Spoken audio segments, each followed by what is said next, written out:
Hello, this is Dr. Jeff Kim, and today I have a special unboxing video.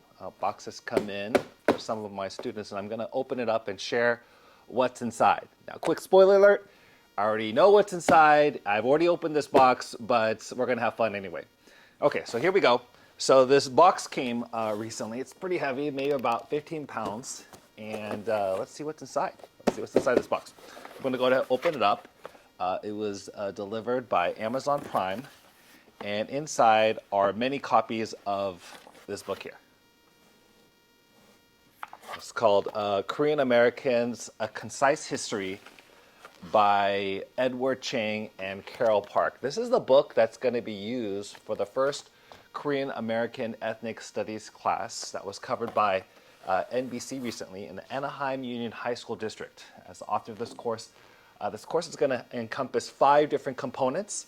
The first will be having students know and tell the story.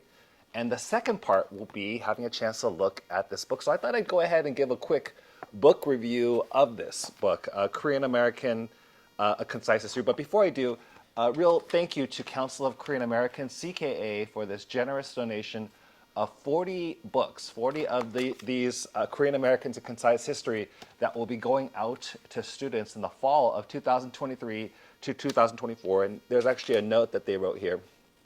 And in that note, they say, thank you, Jeff, for your continued support, leadership, and amazing work.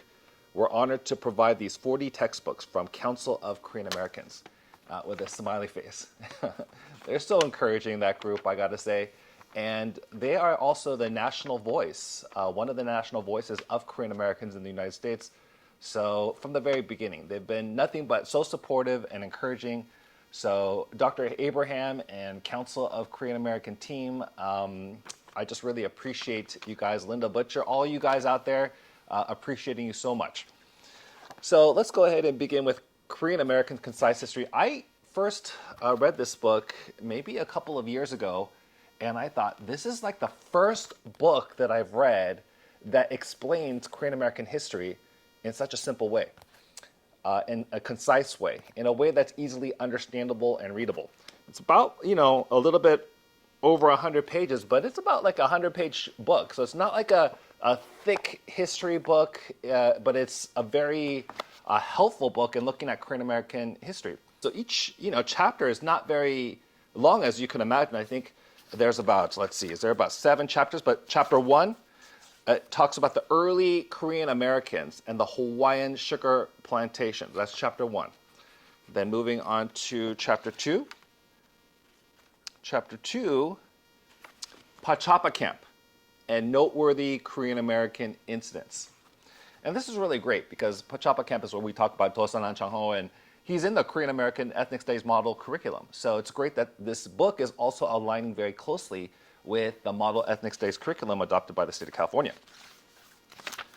Then moving on to chapter 3, the Korean independence movement. So I think it's so interesting, this idea that Korean Americans and Koreans outside of Korea had such a big part in who Korea became today. So this global partnership and friendship, definitely Korea today is one of America's greatest allies. And so having this type of connection in history of Korean Americans supporting Korea, that's a great story indeed. Another great story of resilience and parallels between the independence of Korea from a colonial power and also the independence of the United States from a colonial power as well. Some similarities there, but perhaps that's for another video as well. That's chapter 3. Chapter 4, World War II, Korean American heroes and the Korean War. So when we think about heroes, who are our Asian American heroes? Who are our Korean American heroes? And as we learn about heroes like, let's say, Colonel Young-ok Kim, yes, is he going to inspire a generation of Korean Americans? Undoubtedly. Undoubtedly, they will be inspired. But this isn't a story just for Korean Americans. This is a story for all Americans. So just as we know about Sylvia Mendez and the Mendez family, or Martin Luther King Jr. And the work of the civil rights movement. Is that a great Hispanic Latino story? Is that a great Black story? Absolutely. Absolutely it is. But at the same time, is it a great American story? Yes, those are great American stories. And then I also personally benefit from their story. It enriches me. It gives me strength. It gives me resilience as a Korean American. So if I were to ask then the audience, who's a Korean American that inspires you as American? Let's say you're Korean American or not Korean American. Well, hopefully we can name some, like Colonel Young Kim in Chapter 4. Now moving on to Chapter 5. Chapter 5 is on Korean American community post-1965 Immigration Act. Now this is a very key number, this 1965 Immigration Act. So before 1965, yes, there were Korean Americans, but not many. And this is connected to exclusion acts toward countries in Asia. So folks that were migrating to the United States, many European countries were welcome, but folks from, let's say, Korea or China or Japan and other Asian countries, they may have been restricted in their numbers significantly until 1965. And so that's why from 1965 on, so many more Korean Americans have been now in the United States contributing to this great country, including my own parents who came a little bit after 1965 in the 1970s. Chapter 6 discusses the Black-Korean race relations in the 1980s and the 1992 LA riots, or civil unrest.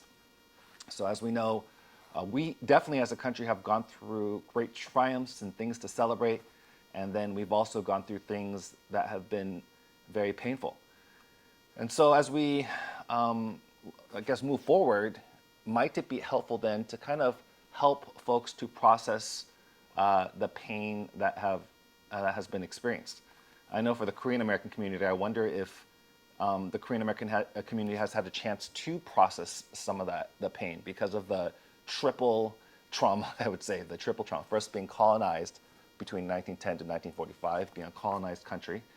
And then between 1950 to 1953, the Korean War, where 10% of Korea lost their lives, and then the poverty afterwards. But then soon thereafter, of course, the miracle on the Han, but then the post-1965 immigration as well, of migrating to a new country, many of these folks being relatively actually well-educated, but then because of language, oftentimes having difficulty getting positions commensurate with their education. So this triple trauma effect, and maybe there's even more, that really hasn't been talked about or discussed. And then Chapter 7. Chapter 7 is the modern Korean Americans and the road ahead. So, I mean, if you look at CKA, for example, Council of Korean Americans, they're an example of modern Korean Americans, many of them leaders in all kinds of fields, business, law, education, medicine, leaders in America. And so what does the road look like ahead for Korean Americans? So this book covers a little bit, but I think there's so much that's also uncovered as well. So that's the 7 chapters in this book, Korean Americans, A Concise History.